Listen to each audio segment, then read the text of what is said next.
After 1947 and the dedication of the Everglades National Park, the Sawgrass River descending southward in gradual sheet flow from Lake Okeechobee into what is now the park was diverted eastward, channeled through canals and impounded by roads, levees, and water control structures.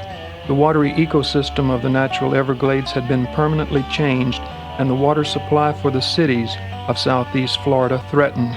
So the Everglades, that people think are nothing but empty countries of the first importance.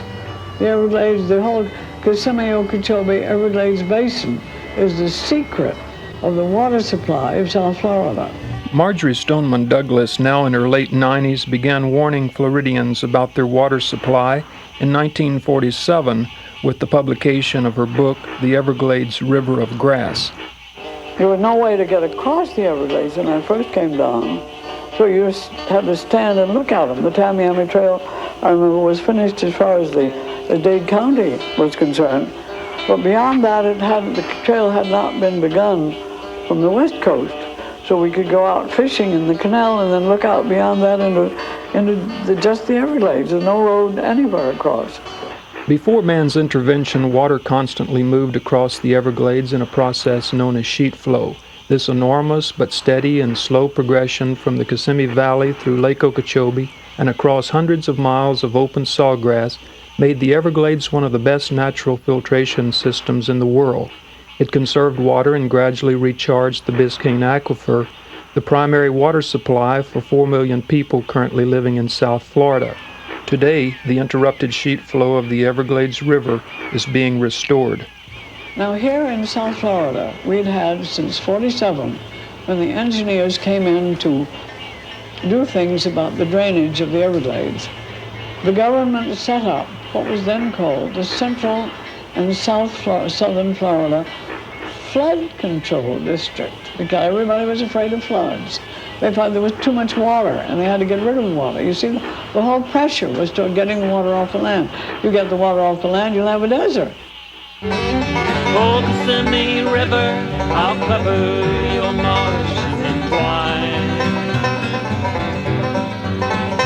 As the raindrops that fell on the prairie of wiregrass in time, will your wetlands persist? Can your cattle subsist till the seasons when the marshes renew? The wetlands are troubled as the ranch land is doubled and the taxes for drainage overdue.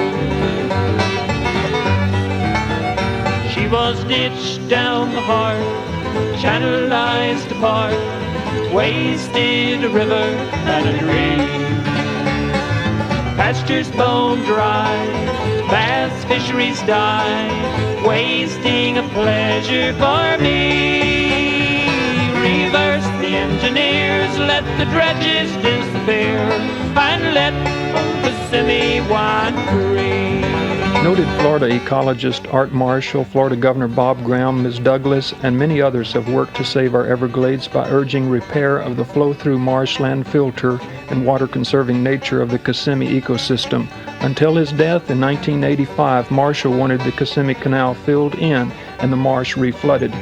So insofar as the potable water supply for all the people and all the wildlife and the farms of South Florida, it is derived from rainfall. The rainfall, as almost everyone knows, has the characteristic of coming only in about 4 or 5 months out of each year. That means that if the people of South Florida are to have water all year long, that river system must operate in such a way to hold that water back over the land 6 or 7 months beyond the end of the rainy season, and that's what that gently sloping Everglades River did in its natural conditions.